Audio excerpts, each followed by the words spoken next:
The sound of shattering the crystal chandelier. Above cast dancing shadows across the ballroom floor as Rosalie Bennett moved through the crowd with practiced grace. Her black suit was pressed, her hair pulled back in a neat bun, and her smile perfectly polite. Nobody could see the storm raging inside her chest. The way her hands trembled slightly as she adjusted. The microphone stand for the evening's keynote speaker.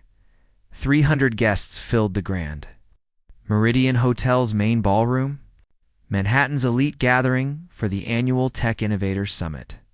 Rosalie had coordinated this event for 6 months, every detail meticulously planned.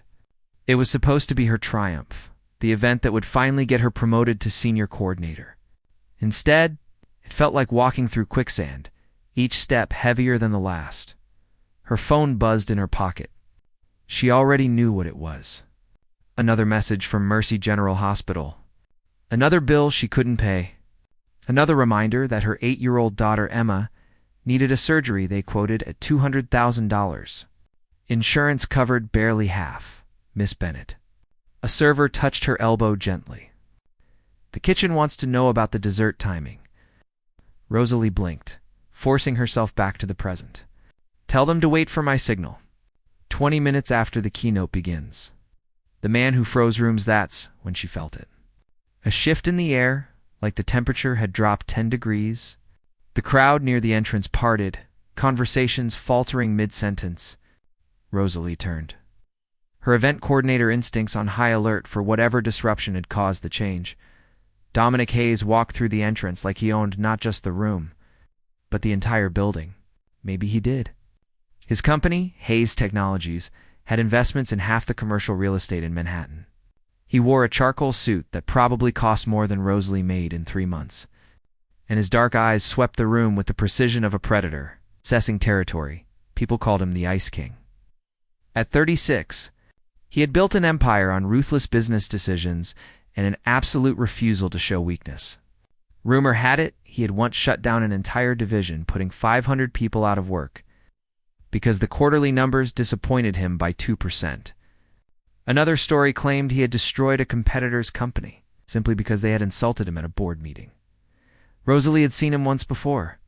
3 months ago, at a smaller corporate dinner she had helped organize. He hadn't spoken to anyone except his assistant, had eaten nothing, and had left after exactly 47 minutes. She had timed it, fascinated and disturbed by his mechanical precision. Now he was here, unannounced. The event coordinator and her wanted to panic. His name wasn't on the guest list. But the exhausted mother in her felt too drained to care. When control slips the keynote speaker, a nervous young entrepreneur named Jason Park took the stage. Rosalie moved to her position near the sound booth, monitoring everything. The lighting was perfect. The microphone clear. The audience attentive. Her phone buzzed again. Then again. She pulled it out, trying to be discreet. The messages weren't from the hospital. They were from her neighbor, Mrs. Chen, who watched Emma after school. Emma collapsed at the playground. Ambulance coming. Meet us at Mercy General. The phone slipped from Rosalie's fingers, clattering against the hardwood floor. The sound echoed in the vast space, impossibly loud. Several heads turned. Jason stuttered in his speech, losing his place. Rosalie bent to grab the phone, but her legs wouldn't cooperate. The room tilted. 6 months of sleepless nights, of juggling 2 jobs, of watching her daughter's energy fade day by day, of pretending everything was fine, crashed over her like a wave. She couldn't breathe. Her chest tightened, her vision blurring. This was it. The moment she had been dreading. The moment her careful control finally shattered. A sound escaped her throat. Not quite a sob, not quite a scream. Something raw and broken that cut through the polite atmosphere like a knife. The keynote speaker stopped talking. 300 faces turned toward her. The predator's focus. Rosalie tried to move, to run, to disappear. But her body refused. She stood there, frozen, as tears she had been holding back for months finally spilled over. Her professional mask cracked completely, revealing the terrified mother underneath. "I'm sorry," she whispered, but her voice came out as a gasp. "I have to go. My daughter." The room remained silent, uncomfortable with this display of raw emotion. In this world of carefully maintained images and strategic networking, vulnerability was a weakness. Rosalie felt their judgment like physical weight. Then she heard footsteps, deliberate, unhurried, coming toward her. Dominic Hayes crossed the ballroom floor, his focus locked entirely on her. The crowd parted for him automatically. Rosalie's instinct was to shrink away, to hide her tears, but she couldn't move. Couldn't think beyond the message on her phone. He stopped directly in front of her, close enough that she could see the gold flecks in his dark eyes. Up close, his face was harder than she remembered, all sharp angles and harsh lines. But something in his expression wasn't cold. It was focused, intense, like she had suddenly become the most important thing in his world. "Your daughter," he said, his voice low and clear. "Where is she?" Rosalie's breath caught. "Mercy General. I have to. My car is outside." He didn't ask. Didn't hesitate. His hand touched her elbow, steady and sure. "Come, the devil's bargain begins." Rosalie's mind screamed warnings. This man was dangerous. He destroyed people for sport. Getting into a car with him was insane. But Emma was in an ambulance, possibly dying. And she was 15 blocks from the hospital with no car and hands shaking too. "Hard to call a taxi," she nodded. Dominic guided her toward the exit, his presence clearing a path through the stunned crowd. Rosalie heard whispers starting, speculation about what they had just witnessed. Her career was probably over. She had just had a breakdown in front of Manhattan's business elite. But none of that mattered. Only Emma mattered. They stepped outside into the cool November evening. A black car waited at the curb, sleek and expensive. Dominic opened the door himself, something Rosalie suspected he rarely did. "Mercy General Hospital," he told the driver as she slid inside. Fast. The car pulled away, moving through traffic with practiced ease. Rosalie sat rigid in the leather seat, her phone clutched in her hands, her breath coming in short gasps. "Tell me about your daughter," Dominic said. She looked at him, surprised. His expression remained unreadable, but he was watching her with that same intense focus. Like she was a puzzle he intended to solve. "Emma, she's 8. She has a heart condition. She needs surgery we can't afford." The words tumbled out, exhaustion stripping away her usual caution.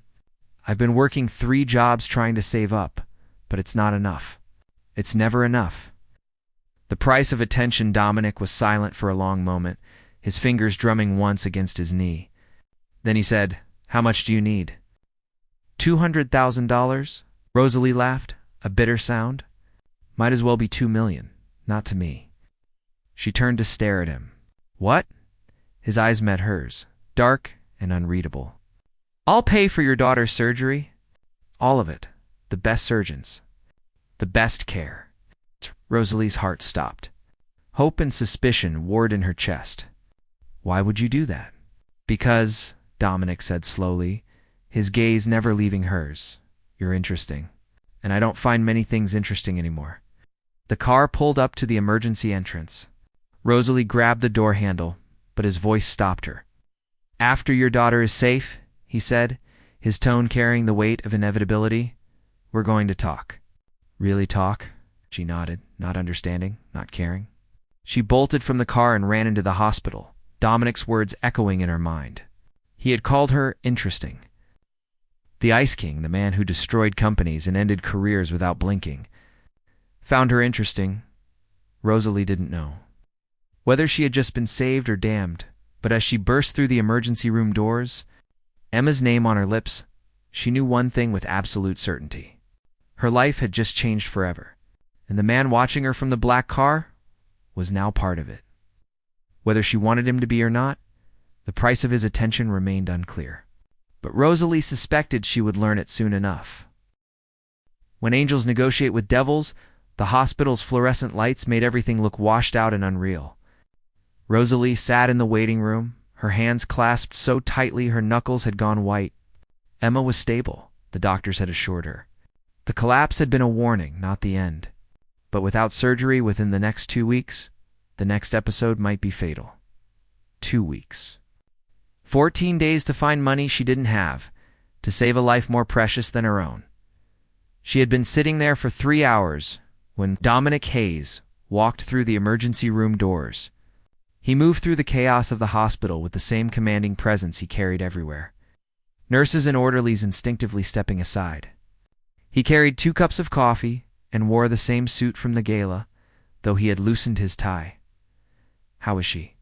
he asked, sitting beside her without invitation. Rosalie accepted the coffee because her hands needed something to hold. "Stable for now." Her voice sounded hollow, even to her own ears. "They want to schedule surgery for next Friday. If I can guarantee payment, consider it guaranteed." She turned to look at him fully. In the harsh hospital lighting, she could see faint lines around his eyes, a small scar above his left eyebrow. Details that made him seem almost human.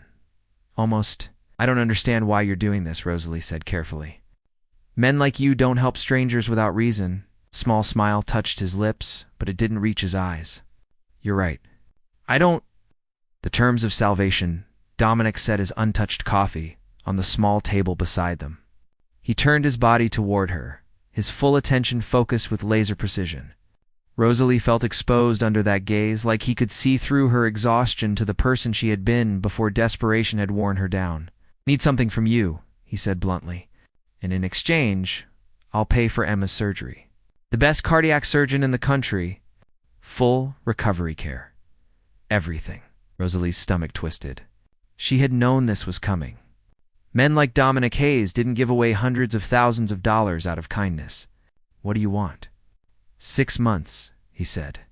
"I need you to pretend to be my partner. My girlfriend, to be specific. Public appearances. Some private events. You'll move into my penthouse. You'll be seen with me." "Gosh." She stared at him, certain she had misheard. "You want to pay $200,000 for a fake girlfriend?" "I want to pay $200,000 to solve a problem," he corrected. His tone remained businesslike, as if they were negotiating a catering contract instead of her daughter's life. "My board of directors believes I lack humanity. They think my reputation is damaging the company's image. They want me to show a softer side. So find an actual girlfriend." "I don't do relationships," Dominic said flatly. "They're messy, unpredictable. I prefer contracts with clear terms." The weight of choice. Rosalie looked down at her hands, still trembling slightly from adrenaline and fear. Her mind raced through the implications. 6 months living with a man she didn't know, pretending to care for him while he remained as cold as his reputation suggested. 6 months of lies, but Emma would live. Emma would get to grow up. To have birthdays and first crushes and all the normal things Rosalie had been terrified would be stolen from her. "I have conditions," Rosalie heard herself say. Dominic's eyebrow rose slightly. "Go on. I want the payment for the surgery up front. I want a separate bedroom in your penthouse. And I want your promise that Emma never knows about this arrangement. As far as she's concerned, we're actually together." "Agreed," he said without hesitation. "My conditions are equally simple. In public, you're affectionate. You smile at my jokes. You look at me like you care. And when I need you at an event, you drop everything and come." "What about my job?" "You'll quit the hotel. I'll hire you as my personal event coordinator. Better pay, better hours, and it explains why we're always together." He pulled out his phone, typed something quickly. "The surgery payment will be in the hospital's account within the hour." Rosalie felt dizzy. This was happening too fast. She was selling 6 months of her life to a man who might be a monster. But what choice did she have? Let Emma die to preserve her pride? "One more thing," Dominic said, his voice dropping lower. "If you agree to this, you're mine for 6 months. Completely. No other men. No dating. No complications." Heat crept up Rosalie's neck at the possessiveness in his tone. "This is fake." "Why would that matter?" His eyes darkened. "Because I don't share? Not even in pretend." Into the Lion's Den 3 days later, Rosalie stood in the marble foyer of Dominic's penthouse, suitcase at her feet and Emma holding her hand. The surgery was scheduled for the following week. The doctors had been amazed at how quickly the payment had materialized, how the country's top cardiac surgeon had suddenly become available. Emma stared around the penthouse with wide eyes. "Mom, this place is huge. Is it really Mr. Hayes' house?" "It's his home, sweetheart. And it's going to be ours too for a while." Dominic emerged from somewhere deeper in the penthouse. Having changed from his usual suit into dark jeans and a gray sweater, the casual clothes should have made him seem more approachable.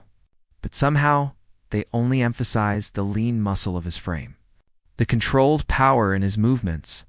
"You must be Emma," he said, crouching down to her level.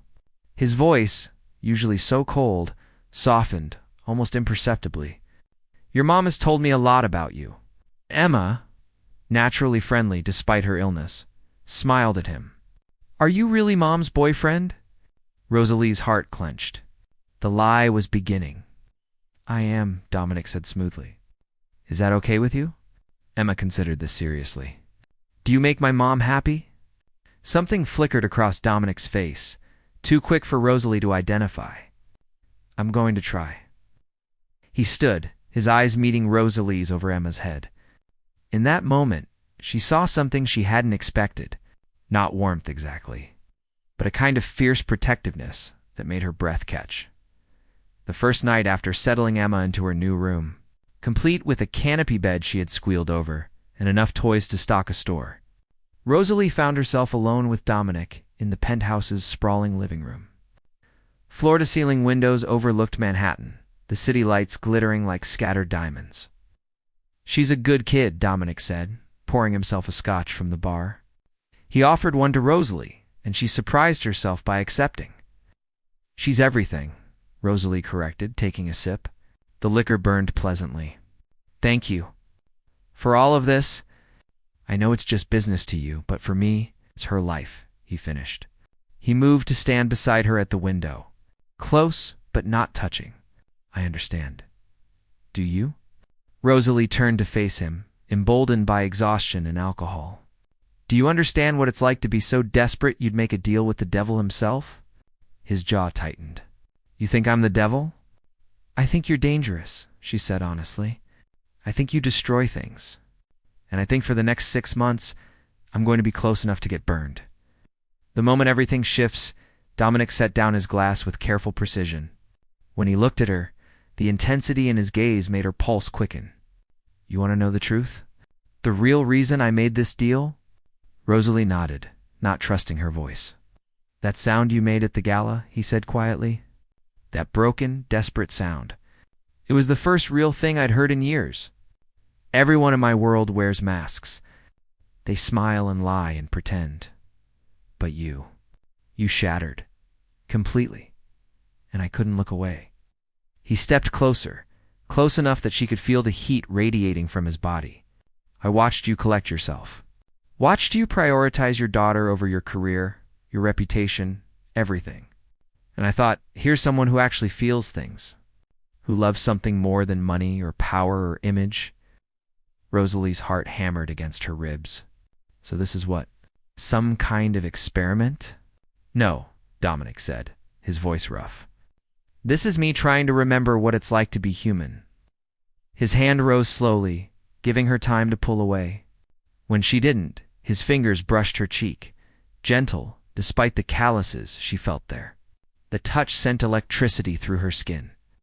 "I haven't touched anyone like this in 3 years," he murmured. "Haven't wanted to." Rosalie knew she should step back. This was supposed to be business, a transaction with clear boundaries. But something in his touch, in the vulnerability barely hidden beneath his usual control, kept her frozen. "Why me?" she whispered. "Because you're not afraid of me," he said. "You're afraid of what I could do to you, but not of me. There's a difference." Crossing the line, his thumb traced her lower lip, and Rosalie's breath stuttered. She saw the exact moment his control frayed, the way his eyes darkened with want. He was giving her a choice, she realized. He could take what he wanted. His wealth and power made him practically untouchable. But he was waiting for her permission. That restraint, a tiny thread of decency, undid her. Rosalie rose on her toes and kissed him. The effect was immediate and explosive. Dominic's control shattered. His arms wrapped around her, pulling her against him as he deepened the kiss with a hunger that stole her breath. He kissed like a man starving, like he was trying to consume her, possess her, brand her as his. She should have been terrified. Instead, She felt alive for the first time in months. His hands slid into her hair, tilting her head to deepen the kiss further.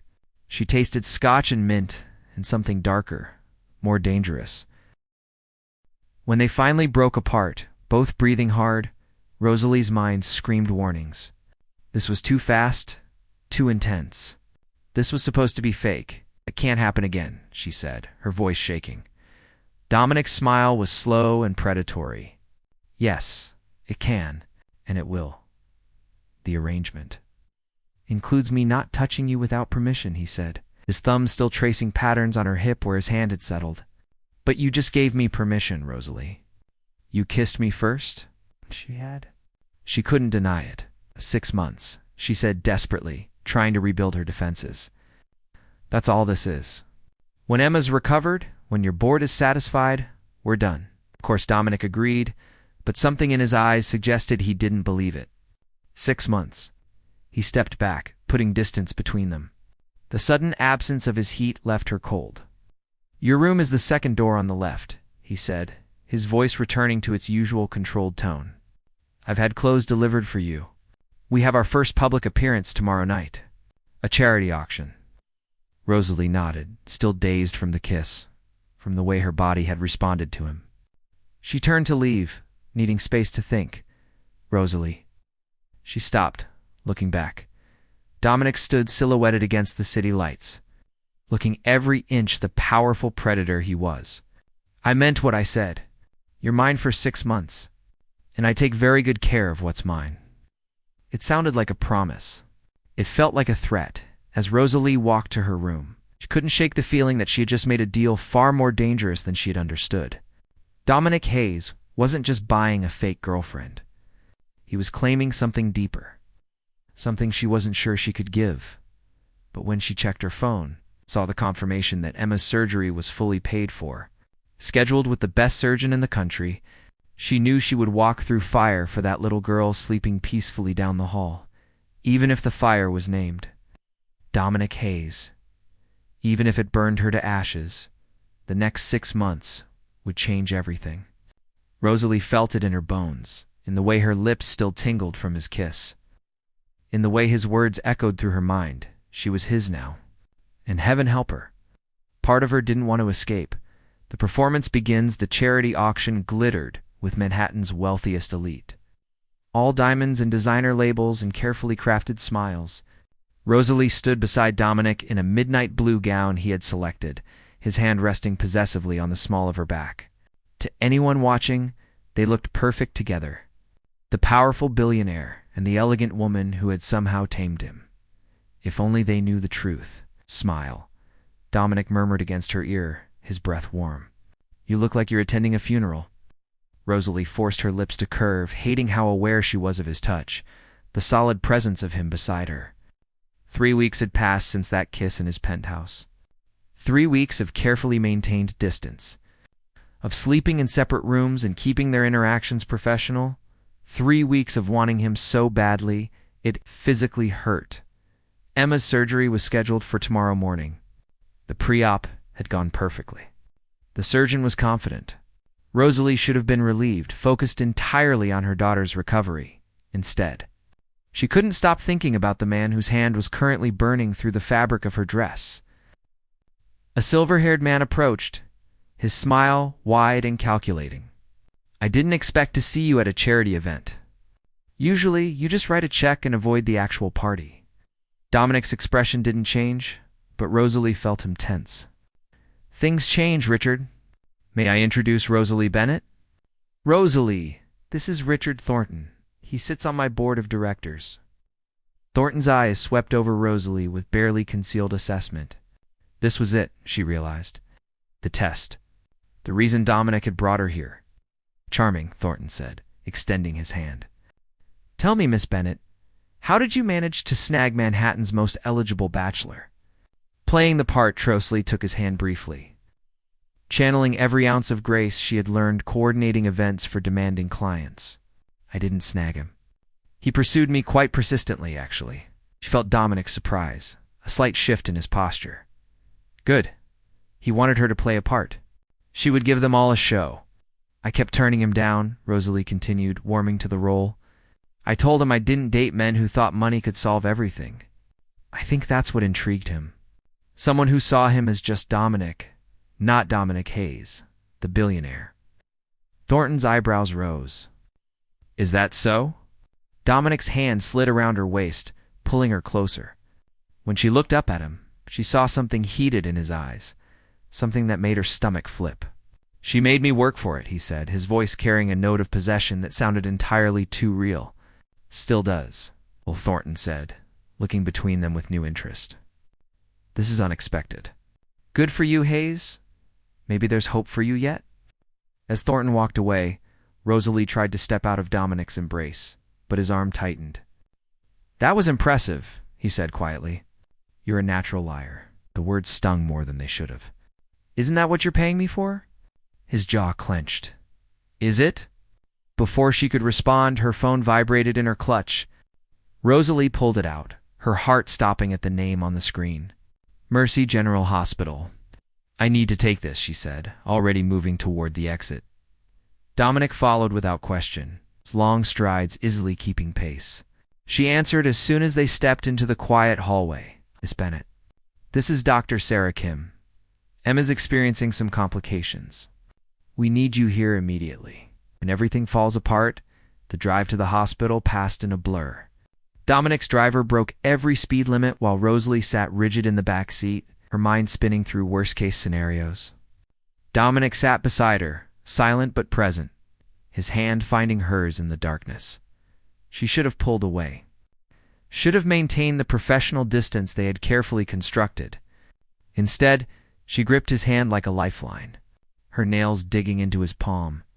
She'll be okay, Dominic said. And for the first time since she had met him, his voice carried something other than cold control. It carried certainty, as if he could make it true through sheer force of will. They burst through the emergency. Room doors together, Dr. Kim met them in the hallway. Her expression carefully neutral in that way doctors had when delivering bad news. Emma's heart is failing faster than we anticipated, she said without preamble. We need to move the surgery up to tonight. Right now. Rosalie's knees buckled. Dominic's arm wrapped around her waist, holding her up. Then do it, he said to the doctor, his tone leaving no room for argument. Whatever you need. Call in more specialists. I don't care about the cost. Dr. Kim nodded. We'll need you to sign consent forms. And Miss Bennett, you should say goodbye. Just in case. Just in case. 2 words that contained every nightmare Rosalie had been living with for months. The truth comes out. Temma looked so small in the hospital bed. Tubes and monitors surrounding her. But when she saw Rosalie, her face lit up with that beautiful smile that made everything worthwhile. Mom, you look pretty. Was the party fun? Rosalie sat on the edge of the bed, taking Emma's small hand in hers. Behind her, Dominic stood in the doorway, giving them space but unwilling to leave entirely. Nice. It was okay, Rosalie said, fighting to keep her voice steady. But not as fun as being here with you.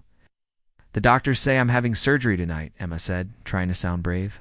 They said it's going to fix my heart. That's right, baby. And when you wake up, you're going to feel so much better. Emma's eyes drifted to Dominic. Will you be here too? When I wake up? Rosalie started to tell her that Dominic was busy, that he had better things to do than wait around a hospital. But before she could speak, Dominic crossed the room and crouched beside the bed. I'll be right here, he said, and the gentleness in his voice made Rosalie's throat tight. I promise. Good, Emma said sleepily, the pre-op medication clearly taking effect. Because you make Mom happy. I've never seen her smile like she does with you. Rosalie's heart shattered. Emma thought this was real. Thought Dominic genuinely cared. When this arrangement ended, when Dominic walked away, Emma would lose more than a fake boyfriend.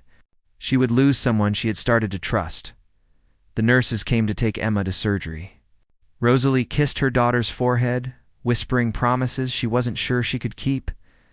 Then Emma was gone, wheeled away through double doors, and Rosalie stood in the empty hospital room, trying to remember how to breathe. When the Ice King melts, come here, Dominic said, and pulled her against his chest. Rosalie broke. all the fear she had been holding back. All the exhaustion and terror and desperate hope crashed over her. She sobbed into his expensive suit jacket, her fingers clutching the fabric as if he were the only solid thing in a collapsing world. Dominic held her through it all, one hand stroking her hair, the other wrapped firmly around her waist. He didn't tell her everything would be okay, didn't offer empty platitudes. He just held her, solid and warm and unexpectedly gentle. When her tears finally slowed, Rosalie pulled back, embarrassed. "I'm sorry. I ruined your jacket." "I don't care about the jacket," Dominic said roughly. He cupped her face in his hands, forcing her to meet his eyes. "Listen to me. Emma is going to survive this. She's going to grow up healthy and strong. I won't allow any other outcome." "You can't control everything," Rosalie whispered. "Watch me." His arrogance should have annoyed her. Instead, it steadied her. Because this was Dominic Hayes, the man who had built an empire through sheer will and refused to acknowledge the word impossible. If he said Emma would survive, maybe she could believe it. They moved to the surgical waiting room, sterile space with uncomfortable chairs and outdated magazines. Hours crawled by. Dominic made phone calls, checking on the surgery's progress through connections Rosalie didn't want to know about. He brought her coffee she didn't drink and food she couldn't eat. Mostly, he stayed beside her. His presence, a quiet comfort she hadn't known she needed. The confession at 2 in the morning. With Emma still in surgery, Rosalie finally asked the question that had been haunting her. "Why are you really doing this? And don't tell me it's about your board of directors." Dominic was silent for so long she thought he wouldn't answer. When he finally spoke, his voice was raw in a way she had never heard. "I had a sister," he said, staring at the opposite wall. "Younger than me, by 5 years. She had a heart condition too, similar to Emma's." Rosalie's breath caught. "Had she died when she was 7? We didn't have money then. My father was a mechanic, my mother a teacher. The surgery she needed cost more than they made in 5 years. They tried everything. Loans, fundraisers, begging hospitals for charity care. Nothing worked fast enough." His hands clenched into fists. "I was 12. Old enough to understand what was happening, but too young to do anything about it. I watched her fade, watched my parents break apart from grief and guilt. And I swore that if I ever had power, if I ever had money, I would never let anyone suffer like that again." Rosalie's heart ached for the boy he had been, helpless and hurting. "Is that why you became so ruthless? So you would always have enough?" "I became ruthless because the world is ruthless," Dominic said. "Because nice people die poor and powerless. I decided I would rather be the monster with enough money to save lives than the good man who watched people die." He finally looked at her, and in his eyes she saw decades of carefully buried pain. "When I heard you cry out at that gala, when I saw your desperation, I saw my mother. And I knew I couldn't walk away. Not again." The transformation Rosalie understood then. This wasn't a business arrangement. This was his redemption. His chance to save the little girl he had failed to save 24 years ago. She reached for his hand, lacing their fingers together. "You're not a monster, Dominic. Monsters don't spend hours in hospital waiting rooms. They don't make promises to 8-year-olds they intend to keep." "Don't turn me into a hero," he said roughly. "I've done terrible things. Destroyed companies. Ruined careers." "I'm not good, Rosalie. Be not," she agreed. "But you're not what everyone thinks either. You're not just the Ice King. You're human. Flawed and hurting and trying to make up for something that was never your fault." Pulled her closer, until she was tucked against his side, her head on his shoulder. "You shouldn't trust me," he murmured against her hair. "I'm going to hurt you eventually." "It's what I do," maybe Rosalie said. "Or maybe I'm going to show you that you don't have to be alone anymore." They sat like that, wrapped around each other, as the hours crept toward dawn. And somewhere in that quiet space, the walls between them crumbled completely. The dawn of something new to Yar. Kim emerged as the sun rose over Manhattan, and Rosalie's heart stopped. The surgeon's face was exhausted, but smiling. "She made it," Dr. Kim said. "The surgery was more complicated than we expected, but Emma came through beautifully. She's going to need careful monitoring, but I'm very optimistic about her recovery." Rosalie burst into tears again, but this time from relief so overwhelming it felt like flying. Dominic's arms wrapped around her, and she felt him shaking too, his carefully maintained control finally fracturing. "Can we see her?" Rosalie asked. "She's in recovery. Give us 20 minutes to settle her, then you can come in." When they were finally allowed into the recovery room, Emma looked pale and fragile, but alive. So beautifully alive. Rosalie took her daughter's hand, pressing kisses to her knuckles. "Hey, baby," she whispered. "You did it. You were so brave." Emma's eyes fluttered open, unfocused from medication. "Mom, I'm here, sweetheart." "I'm right here, Dominic." Emma's voice was barely audible. "Right here too," he said, moving to the other side of the bed. "Just like I promised." Emma smiled, her eyes already drifting closed again. "I knew you would be. You always keep your promises?" As Emma slipped back into medicated sleep, Rosalie looked across the bed at Dominic. His eyes were suspiciously bright, his jaw tight with emotion he was clearly struggling to contain. "Thank you," Rosalie said, the words inadequate for what she felt. "For everything. For saving her life?" Dominic shook his head. "She saved mine," he said quietly. "Both of you did."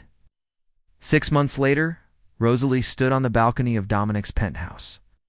Watching the sunset paint Manhattan in shades of gold and rose, the 6 months of their arrangement had ended 2 weeks ago. Emma was healthy, thriving.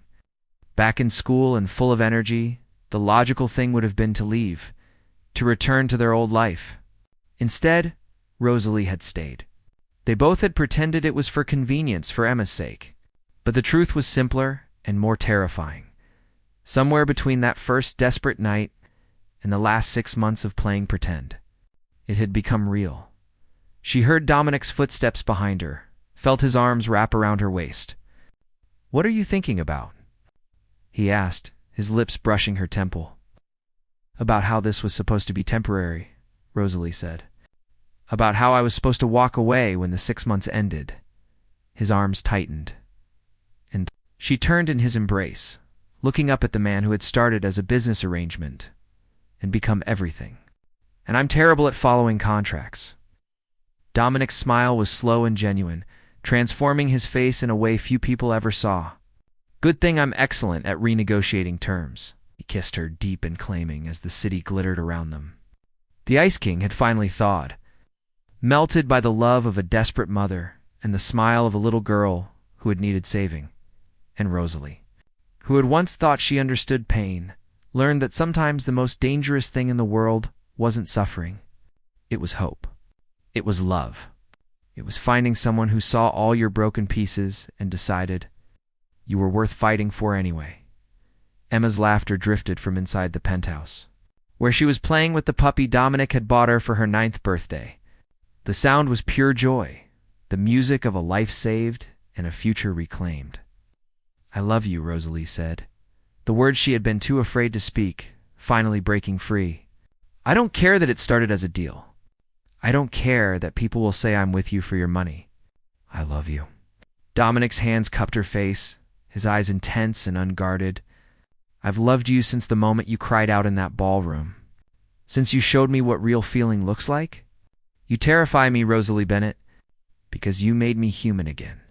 And humanity hurts." "Yes," she agreed. "But it's also beautiful." They stood there as the sun set on Manhattan, two broken people who had found wholeness in each other. The deal was over. The arrangement complete, but their story? Their story was just beginning, and this time there were no contracts. No terms, no limits, just love messy and imperfect and absolutely real.